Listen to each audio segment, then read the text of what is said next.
You have heard of London, you have heard of Oxbridge, but what if your smartest UK move was actually in Scotland? Welcome to the University of Strathclyde, a powerhouse in the heart of Glasgow, where Indian students thrive and careers get real fast. This is one of UK's oldest universities, with over 30,000 students and 140 plus nationalities.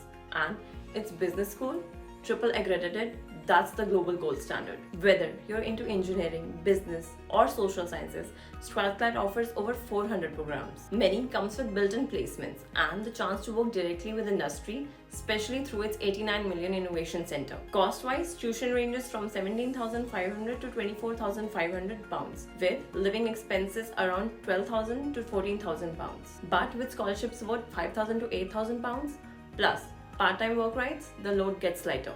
More importantly, 92% of grads land work or further study within 6 months, with starting salaries around 27k to 30k pounds. That's serious return on your education. The campus sits in downtown Glasgow, safe, buzzing and full of student energy. From modern housing and sports centers to dosa nights and student clubs, there's support and community wherever you look. And getting in? For undergrads, aim for a 70 to 75% board score. For masters, about 55 to 60% in your degree. And IELTS 6.5 is usually enough. Strathclyde gives you the flexibility to study your way, online, hybrid, part-time, and the credibility to earn your UK dream into a career plan. Comment below if you want our end-to-end assistance in securing your admit to Strathclyde. And don't forget to hit on like and subscribe so you don't miss out on more of these gems.